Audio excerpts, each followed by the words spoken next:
feeling a quiet ache you can't quite name. Perhaps a sense that something is missing, even when you're surrounded by people. Have you ever wondered why? At this stage of life, when you thought things would be easier, you might feel more disconnected than ever before. It's a feeling many shy away from admitting. A quiet whisper that grows louder in the silence. Loneliness, but not the kind you might expect. It's a more complex, often hidden truth, particularly as we grow older. We picture loneliness as someone sitting alone in a room. But it's much deeper, much more nuanced than that. It's about the quality of our connections, the feeling of being truly seen and understood. And sometimes, even with family or acquaintances around, that feeling of isolation can creep in unnoticed. It's a painful reality that many people over 60 face, yet it's rarely discussed openly.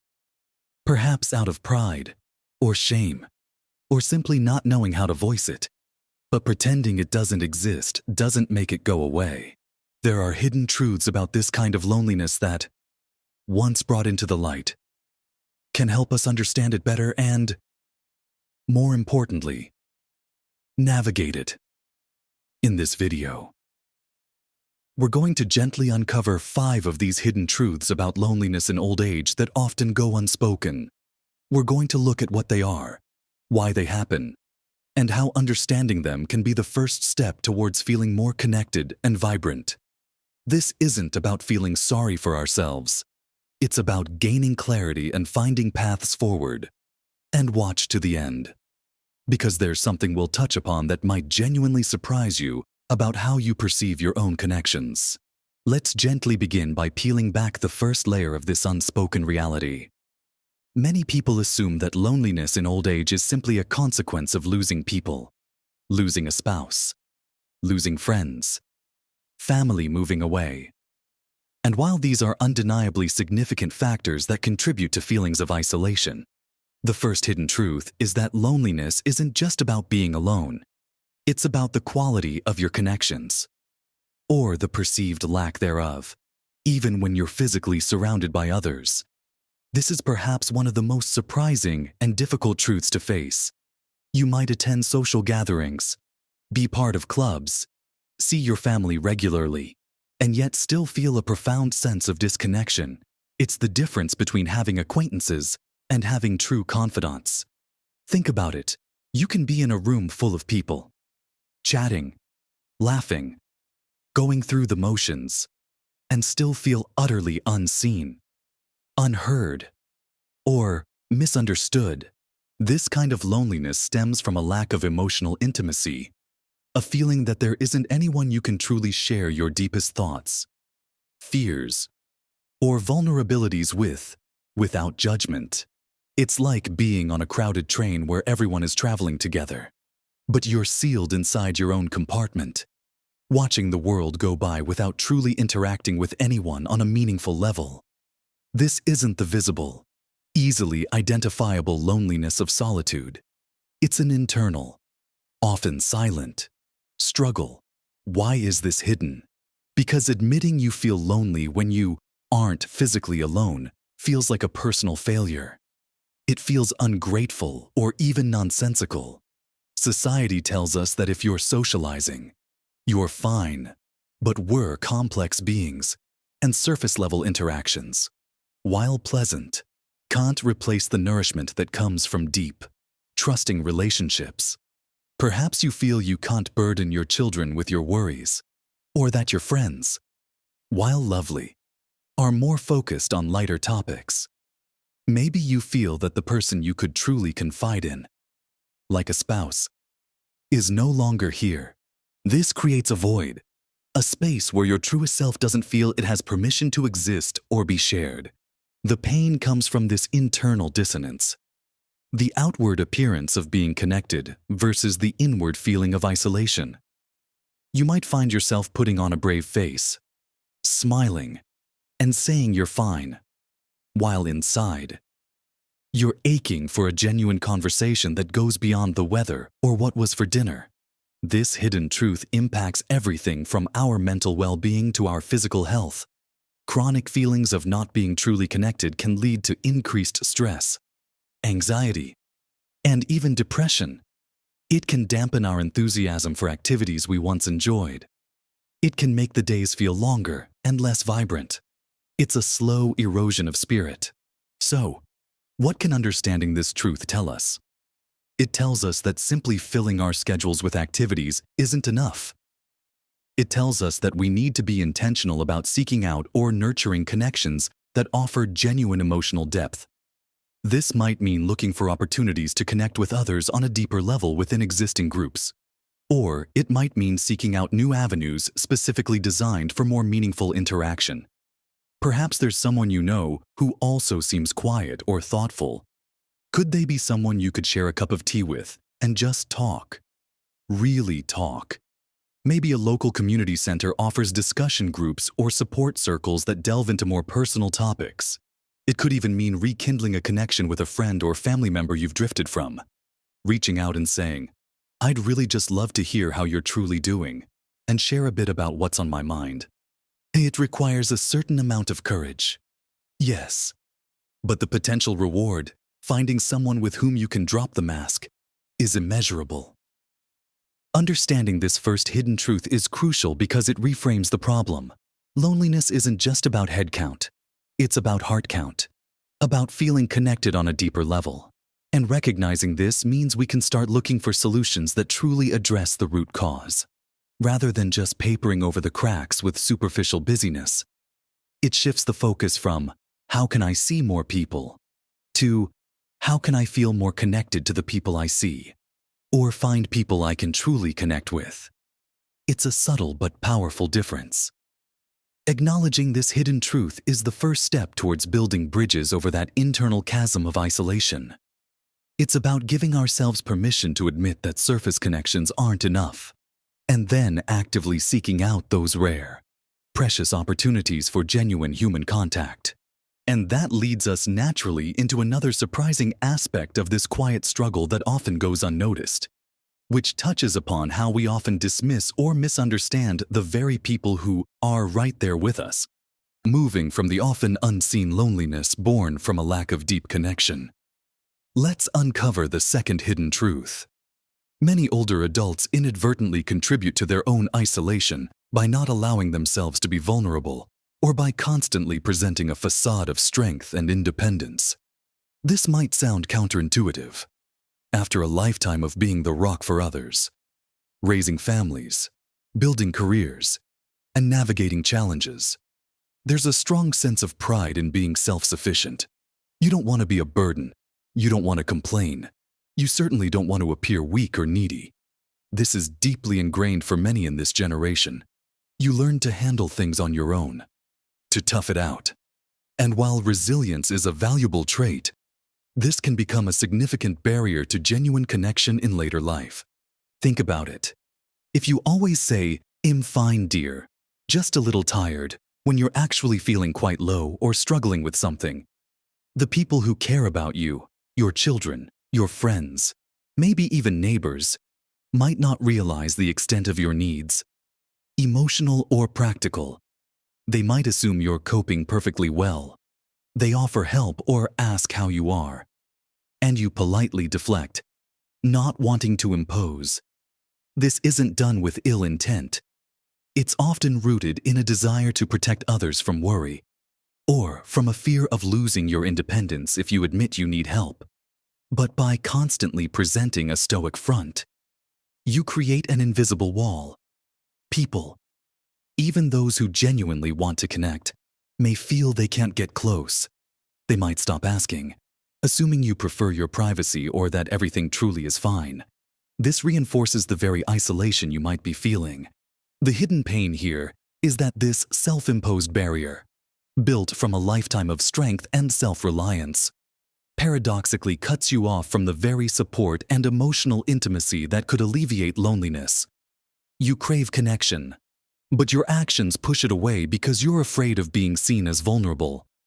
You might see someone else struggling and think, "Oh, they need help." But you don't apply that same compassion or understanding to yourself. You hold yourself to an impossibly high standard of unwavering capability.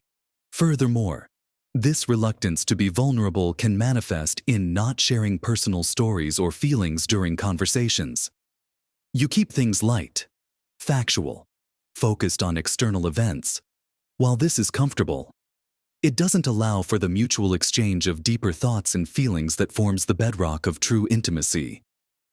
Friends might enjoy your company for a chat about the news or a hobby, but do they know what's truly on your mind or in your heart? Do they know about that quiet worry you have, or that sweet memory that popped into your head, or that frustration you're feeling if you don't share these things? How can anyone truly know you? This hidden truth is powerful because it highlights how our own learned behaviors can contribute to our feelings of isolation. It's not necessarily that people don't care. It's that we might be unintentionally making it difficult for them to connect with us on a meaningful level. It requires a conscious effort to soften that exterior, to allow a little vulnerability to show through. This doesn't mean becoming a burden or constantly dwelling on problems.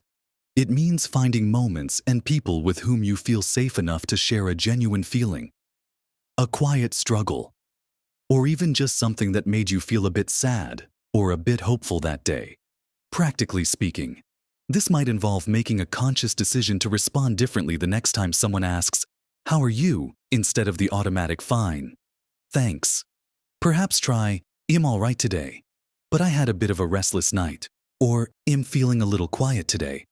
Actually, it's a small shift, but it opens a tiny door. With someone you trust, you might try sharing a slightly deeper feeling about something. It could be as simple as saying, "I was watching an old film the other day, and it made me miss my late spouse friend quite a bit." Or, "I've been feeling a bit overwhelmed with a small task lately."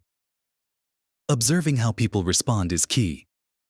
Those who meet this vulnerability with kindness and empathy are the ones you can potentially deepen your connection with. It's a process of testing the waters, of gradually allowing more of your true self to be seen. Overcoming this hidden barrier of forced stoicism is vital for combating loneliness. It's about recognizing that showing vulnerability isn't weakness. It's courage. It's allowing others the opportunity to offer comfort, support, and genuine connection. It's giving permission for love and friendship to flow both ways, not just outward from you. By softening the edges of that protective wall, you make yourself approachable and relatable, inviting others to share their own struggles and feelings in return, creating a cycle of mutual support and understanding that is the antithesis of isolation. It's a profound act of self-compassion, allowing yourself to be human, with all the ups and downs that entails, and trusting that the right people will meet you there with kindness. And understanding how our internal attitudes can shape our external connections leads us to consider another subtle, often overlooked factor that contributes to feeling disconnected. One that has less to do with other people and more to do with our relationship with ourselves. Building on the idea of internal barriers, the third hidden truth is that loneliness in old age is often exacerbated by a loss of purpose or identity, which can leave individuals feeling adrift and disconnected from the world around them, even if their social calendar is full. Throughout much of life, our identity and sense of purpose are often tied to external roles: parent, spouse, professional, volunteer, caregiver, retirement, bereavement. Changes in health, or children leaving home can significantly alter or remove these roles. When those structures disappear, a void can be left behind. It's not just about having time to fill. It's about feeling a lack of relevance, a sense that your contributions are no longer needed or valued in the same way. This can be a deeply unsettling experience, a quiet identity crisis that undermines your sense of self-worth and leaves you feeling disconnected, not only from others, but from a meaningful narrative for your own life. Imagine someone who spent decades being the primary caregiver for their family. Their days were structured around the needs of others, their identity firmly rooted in nurturing and managing a household. When the children are grown and independent, Or perhaps after a spouse passes away, that central role evaporates. Suddenly, the rhythm of the day is gone. The constant demands are silent. Or consider someone who is passionate about their career, feeling a strong sense of accomplishment and contribution through their work. Retirement, while often anticipated, can strip away that daily structure, the camaraderie of colleagues, and the feeling of being productive and useful. This isn't just about being bored. It's about the profound human need to feel needed, to feel that our existence has meaning and purpose beyond simply filling the hours. When that purpose is lost or diminished, it can lead to feelings of emptiness, apathy, and a sense of detachment. You might feel like you're just observing life happening around you, rather than actively participating in it. This internal state of lacking purpose makes it harder to connect with others because you might feel you have less to offer, less to talk about that feels truly engaging or significant. Conversations can feel superficial if they're not anchored by a sense of shared interest or contribution. The hidden pain here is the quiet despair that can accompany this loss of identity. It's a feeling of being invisible, of no longer having a clear role or contribution to make. This internal feeling of irrelevance can make you withdraw, feeling that others wouldn't be interested in what you have to say or do anyway. It creates a self-fulfilling prophecy. You feel you lack purpose, so you withdraw, which reduces opportunities for connection, which reinforces feelings of isolation and lack of purpose. It's a difficult cycle to break. Recognizing this third hidden truth means understanding that combating loneliness isn't solely about social interaction. It's also about cultivating a renewed sense of purpose and relevance in this new chapter of life. Finding something that gives you a reason to get up in the morning, something that engages your mind and spirit, can profoundly impact your feeling of connection to the world. This purpose doesn't have to be grand or world-changing. It could be anything that provides structure, stimulates your mind, and gives you a feeling of contribution or engagement. This might involve rediscovering old hobbies you put aside, learning new skills, volunteering for a cause you believe in, mentoring younger people, joining a community garden, taking up a craft, or even dedicating yourself to a regular exercise routine or learning a new language. The key is that it must be something meaningful to you, something that provides structure, challenge, or a connection to something larger than yourself. For one person, it might be the intricate process of knitting blankets for charity. For another, it could be the intellectual challenge of learning about history or a new technology. For someone else, it might be the commitment to walking in nature every day, connecting with the rhythms of the natural world. The act of engaging in a purposeful activity provides opportunities for connection naturally. You meet people who share your interests. You have something interesting to talk about. You feel more energized and enthusiastic, which makes you more appealing company. Moreover, having a purpose shifts your focus outwards, away from internal feelings of emptiness and towards engagement with the world. It provides new roles: student, artist, conservationist, mentor, that rebuild a sense of identity and contribution. Understanding that loneliness can stem from a loss of purpose empowers you to take action that nourishes your soul and rebuilds your connection to life itself. It's about actively creating a new narrative for this phase, one filled with meaning, learning, and contribution. This isn't just about staying busy. It's about feeling alive and relevant. And addressing this internal sense of purpose is intimately linked with our comfort levels and anxieties in social situations. Which brings us to a fourth, often unacknowledged, reason why loneliness persists. Continuing our journey into the less discussed aspects of loneliness in later life, the fourth hidden truth is that social anxiety, often developed or heightened due to life changes or simply lack of recent practice, can become a significant, invisible barrier to seeking out and maintaining connections.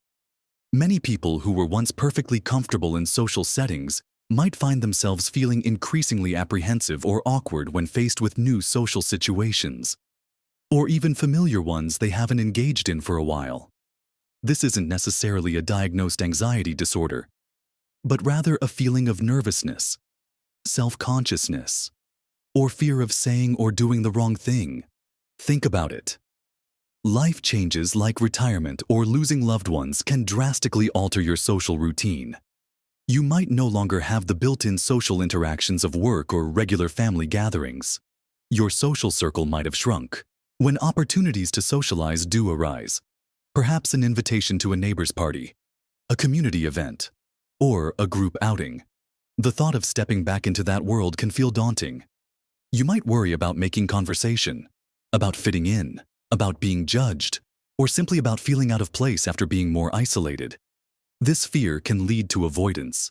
You decline invitations, you hesitate to reach out, you stick to familiar, solitary routines because they're safe and predictable. The hidden pain here is that the very thing you need, social connection, becomes a source of anxiety. You yearn for company. You miss the ease of old friendships. But the thought of putting yourself out there triggers feelings of discomfort or dread. This isn't just shyness. It's a genuine apprehension that can feel physically unpleasant.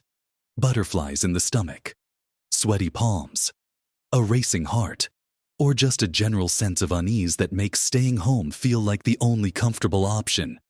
This creates a vicious cycle. You feel lonely, but your anxiety prevents you from engaging socially, which exacerbates the loneliness, which can increase the anxiety about future interactions. Furthermore, this anxiety can be subtle.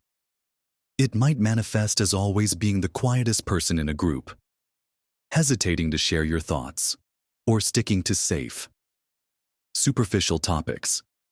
You might feel pressure to be interesting or entertaining, and the fear of not measuring up makes you retreat internally. Even when you're physically present, you might overthink interactions afterwards, replaying conversations and criticizing yourself. This internal monologue fuels the anxiety and makes you less likely to seek out those interactions again. This hidden truth is particularly challenging because it involves confronting internal fears and learned behaviors. It's not something others can necessarily fix for you. It requires a personal effort to manage and gradually overcome the anxiety. Acknowledging that these feelings are valid and common is the first step. Many people feel this way as their social landscape shifts. You are not alone in feeling socially rusty or anxious. So, how can you gently address this? It's about taking small, manageable steps to re-engage socially and gradually build comfort. Instead of committing to a large, potentially overwhelming event, start smaller. Maybe agree to meet one friend for coffee, join a small book club or a walking group, attend a class about something you're interested in. The shared activity provides a natural focus for conversation and reduces the pressure to make small talk. Set realistic expectations for yourself. You don't have to be the life of the party. Your goal is simply to be present and participate in a way that feels comfortable for you. Practicing small social interactions can help rebuild confidence. This could be striking up a conversation with the cashier at the shop, chatting with a neighbor over the fence, or calling a friend you haven't spoken to in a while. Each small positive interaction is a tiny victory against the anxiety. It helps you remember that social connection isn't always intimidating, and that most people are welcoming and friendly. If the anxiety feels overwhelming, consider talking to a therapist or counselor who specializes in older adults. They can provide tools and strategies for managing social anxiety and gradually re-engaging with the world. There are also cognitive behavioral therapy techniques that can help challenge the negative thought patterns that fuel social anxiety. Understanding that social anxiety can be a hidden driver of loneliness is crucial. It shifts the focus from blaming circumstances or others to understanding how our own internal states can create barriers. It's about approaching social situations with self-compassion, acknowledging the nervousness, but not letting it completely dictate your actions. It's about gently pushing your boundaries, one small step at a time, to rediscover the joy and comfort that comes from connecting with others. And this internal battle with anxiety brings us to the final hidden truth. which is perhaps the most profound and challenging to confront, as it deals with our own perceptions and expectations of what connection should look like. We've explored how loneliness isn't just about being alone, how our reluctance to be vulnerable, the loss of purpose, and even social anxiety can all contribute to it. This brings us to the fifth and final hidden truth. Loneliness in old age is often intensely personal and tied to unrealistic expectations or comparisons with past social lives or idealized versions of retirement, leading to a feeling of disappointment and isolation even when connections do exist. Many people enter this phase of life with a picture in their mind of what their social life should look like. Perhaps they envision large family gatherings every weekend, a constant stream of friends visiting, or retirement filled with non-stop social activities. These expectations are often based on past experiences, busy family lives, large work circles, or an idealized image of what retirement looks like in magazines or on television. The reality of later life can be quite different. Families are scattered. Friends move away or pass on. Health issues can limit mobility, and social opportunities might require more effort to seek out.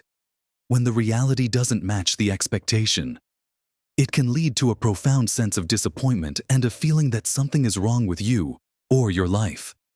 You compare your current situation to how things used to be, or how you imagined they would be, and feel like you're falling short. This internal comparison becomes a source of pain, making you feel lonely even if you have perfectly good, albeit different, connections available. The hidden aspect here is that the loneliness isn't just about a lack of external connection. It's about an internal conflict between expectation and reality. It's the disappointment in the gap between what you have and what you feel you should have. This can blind you to the valuable connections that are present in your life right now. You might have wonderful neighbors, supportive if distant children, or a few close friends. But because it doesn't match the imagined ideal of a bustling social life, you focus on what's missing rather than appreciating what you have. This mindset fuels feelings of deprivation and isolation. Furthermore, society often promotes an image of active, constantly social seniors. While this is a wonderful reality for some, it's not the only way to live a fulfilling life. And comparing yourself to this often unrealistic standard can make you feel inadequate if your life is quieter or your social circle is smaller. This internal pressure to conform to an ideal can make you feel lonely for not living up to it. Understanding this fifth truth is about recognizing the power of your own perspective and adjusting your expectations to align with your current reality. It's about practicing gratitude for the connections you do have, no matter how few or different they may be from the past. It's about redefining what a rich and connected life looks like for you. In this specific chapter, maybe it's not about quantity of connections, but quality. Perhaps having 2 or 3 truly meaningful relationships is more valuable than a large circle of acquaintances. This might involve actively challenging those internal comparisons. When you find yourself thinking, "It's not like it used to be," try to counter it with, "But I am grateful for this specific connection now." When you see images of bustling retirement communities and feel inadequate, remind yourself that your path is unique and your value isn't measured by the size of your social calendar. It's about shifting your focus from what's missing to what's present and finding joy and connection in the reality of your life today. It also involves being open to different kinds of connection. Maybe a meaningful connection now is a deep conversation with one friend, a regular video call with grandchildren, a shared activity with a neighbor, or even a strong bond with a pet. These are all valid and valuable forms of connection, even if they don't fit the traditional mold of a busy social life. This final hidden truth is perhaps the most empowering because it puts the power back in your hands. While external circumstances certainly play a role, a significant part of combating loneliness lies in adjusting your internal landscape, your expectations, your perspective, and your appreciation for the connections you have. It's about cultivating contentment and finding meaning and connection in the life you are living now. rather than constantly chasing an outdated or unrealistic ideal. And it is this idea, this power of internal shift, that brings everything we've discussed together. We've journeyed through some of the often unseen facets of loneliness as we grow older. We started by understanding that it's not just about being alone, but about the depth and quality of our connections, even when we're in a crowd. We then gently uncovered how our own reluctance to be vulnerable, born from a lifetime of strength and independence, can inadvertently push people away, creating an invisible barrier to intimacy. We also saw how the loss of purpose or identity can leave us feeling disconnected from the world and ourselves, even when social opportunities exist. Then, we acknowledged the quiet struggle of social anxiety, which can make the very act of seeking connection feel daunting and overwhelming. And finally, we've just explored how unrealistic expectations and comparisons with the past can lead to feelings of disappointment and isolation, overshadowing the valuable connections that are present in our lives right now.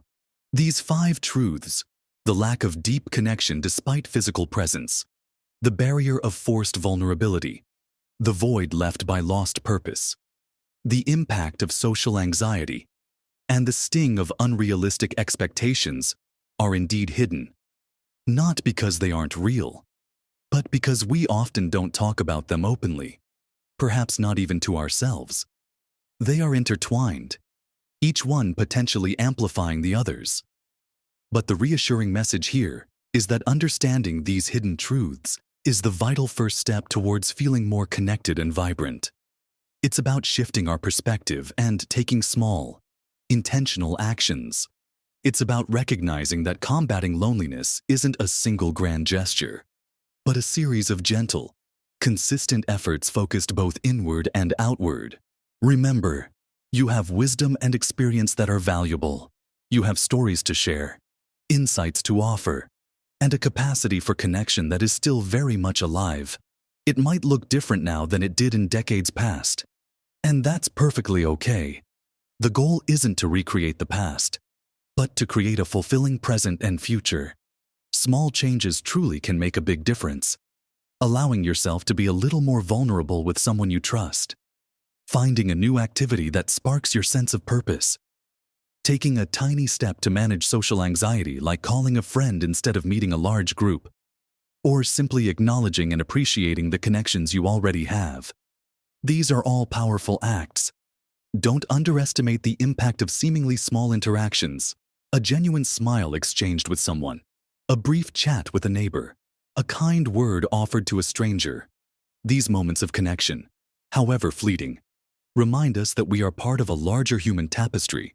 And sometimes, the most profound connections can be found in unexpected places. When we are open to them, it takes courage to confront these hidden truths, but you have a lifetime of resilience to draw upon. This phase of life can be one of profound connection, built on authenticity, shared experiences, and mutual support. It's about being kind to yourself, acknowledging your feelings without judgment, and gently seeking out or nurturing the kinds of connections that truly nourish your spirit. If any of these hidden truths resonated with you, I would genuinely love to hear about your experiences. Sharing our stories can be a powerful way to break down the isolation and connect with others who understand. Please feel welcome to share your thoughts or what helps you feel connected in the comments below. Your perspective could offer valuable insight and encouragement to someone else who is feeling the same way. And if you found this discussion helpful or thought-provoking, please give the video a like. It helps more people see this content.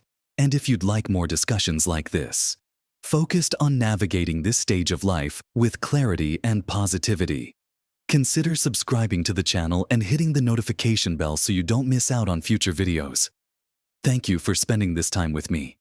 Remember, your worth and your capacity for connection are undiminished. Live your best life at every age.